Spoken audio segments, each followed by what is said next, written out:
But wait, there's more. The hero's journey is not over. And being a green neighbor goes beyond the walls of your home. So part of being a green neighbor is being a leader in your community. We are fundamentally, as human social creatures, we mirror one another. So it's important for people to communicate every action that you take as you go through this energy transition. That's to family, to people at work, to people in schools or civic groups that you're part of. Start conversations in person and online. Use whatever authority or access that you have, whether you're a manager, you have power over business decisions, or you have access to email distribution lists.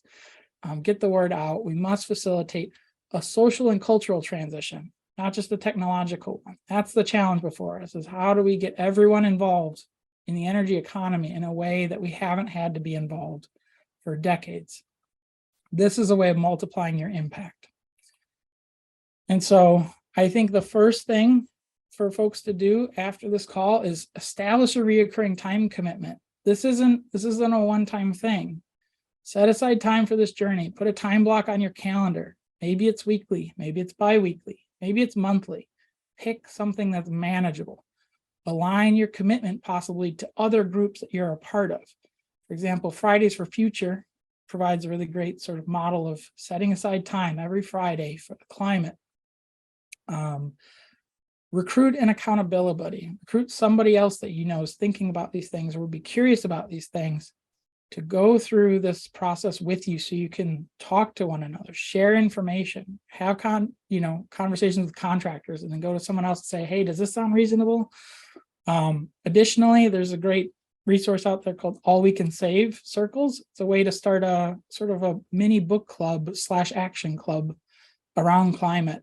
They have weekly resources for how do you start interesting conversations with people you know. Or additionally, you can use the Earth Hero app or friends with those folks. It's a really great service where you can set personal goals and reminders on your phone so that you get, buzzed and it says, hey, did you change your, thing? Did you get a quote for a heat pump? Did you switch to green energy? Did you, what have you? So it's important to think about how do we encourage ourselves to build these habits over time before we get into all of the action. The resources that you have to help you lead is first and foremost this webinar recording when it goes out, as well as the deck. I want you guys to take it, use it, share it with others. Say, hey, look at this recording I attended. Would you like to hang out and start to plan our energy transition together once a week or once a month? So use it to invite other people to join you in action. We also have a social media toolkit. We have a newsletter toolkit. So shout about us on social media. Give shout outs in organizational newsletters, civic orgs.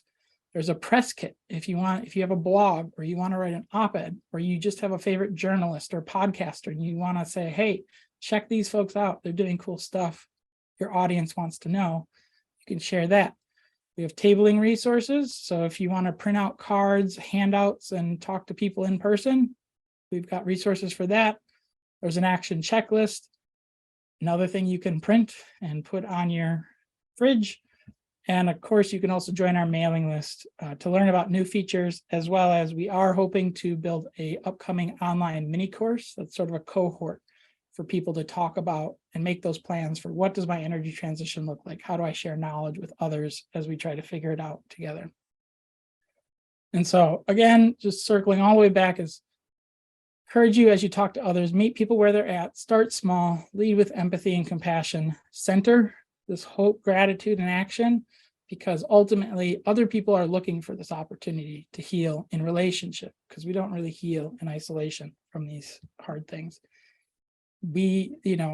This process isn't just work. It's not just burden. It's actually an opportunity for our own catharsis and our own growth. And so leaning into the sort of positive aspect of this. And I just highlight that building in those, if you do set up a group to meet regularly, having rituals helps build a sense of purpose and connection in doing this work. And through action, we build our own sense of autonomy and mastery over these topics. If this was helpful and you have the resources, we definitely would love to have more monthly donors.